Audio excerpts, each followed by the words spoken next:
Hey, leaders. Man, it is a great day to come and deliver good news to you. Man, we were excited last night and excited today as we've been doing follow up that we had nine students make faith decisions at our middle school hang last night. And to be honest with you, I want to share with you guys that it wasn't intended, as I said in the group meet, to be an evangelistic night, though that is always our heartbeat. That we had a devotional plan for them, and as I was going through the devotion, my talk, and I can show you my paper, um, was about peer pressure and how to choose godly friends and the influence those friends have on our lives. And I was talking about the reason we give into peer pressure is because we find our value in other people's opinions instead of what God thinks of us. In that moment, the Spirit just led us to say, man, with these students sitting in front of us right now, that they don't need to know how to make godly friends. They need to know how to have a relationship with Jesus. And so we laid out the gospel, and we saw students respond to it. Me, Nick, and Emma have been following up with those parents and students. We'll be sending those names to you, so you can also follow up with those students as we kind of, some students are making a first time faith decision. Some need to be baptized. Some just want to grow deeper in their walk with Christ or rededicate their lives or whatever. So we're walking through that process with parents, and we'll inform you of that. But we celebrate that as a ministry. We celebrate what God is doing, and I want you to know so much of that has to do with your hard work and your prayer and the love you've shown our students in life group. So keep up the good work because it makes an eternity of difference. There's a few things I also want to let you know about. We had middle school hangout last night. Next week is high school hangout. So high school leaders, please talk about this with your students. Please send them reminders. We have a graphic we can give you. We're going to do costume karaoke.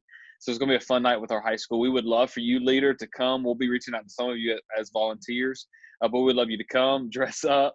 And if you want to do some karaoke, we'd love to get you on the stage to do karaoke. But that's for all 9th through 12th graders next Wednesday at 6 o'clock. Also, for all students, the following 3 Wednesdays after that, we'll have our student worship nights. And that's for 6th through 12th grade students.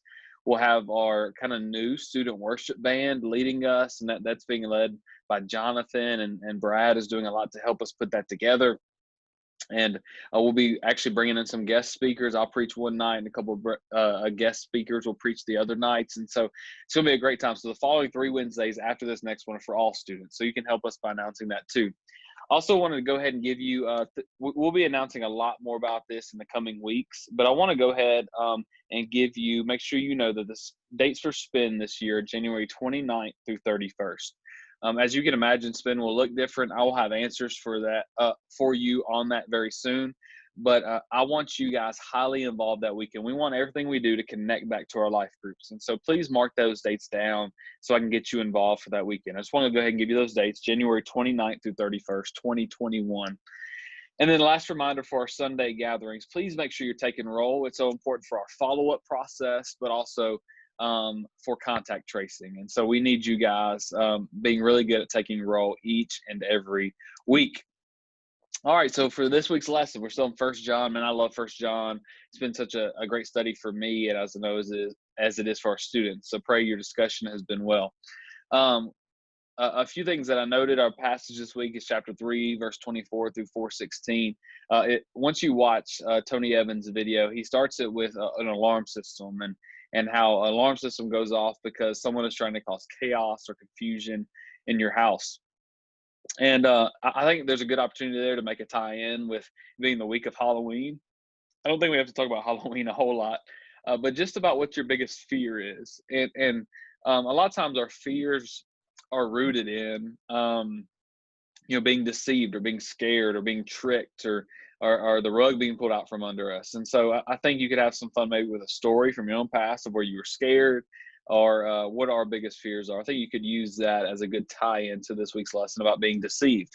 A few things that I would note is Tony talks a lot about the incarnation. I think this is really important for our students. I think they know a lot about Jesus, but we need to realize that Jesus is 100% God and 100% man. And take time to flesh that out. Let them ask questions. Give them questions that make them talk, right? And something that maybe they don't know is that I think they would say that Jesus has been around forever. He wasn't created. I think they would say that without thinking about it.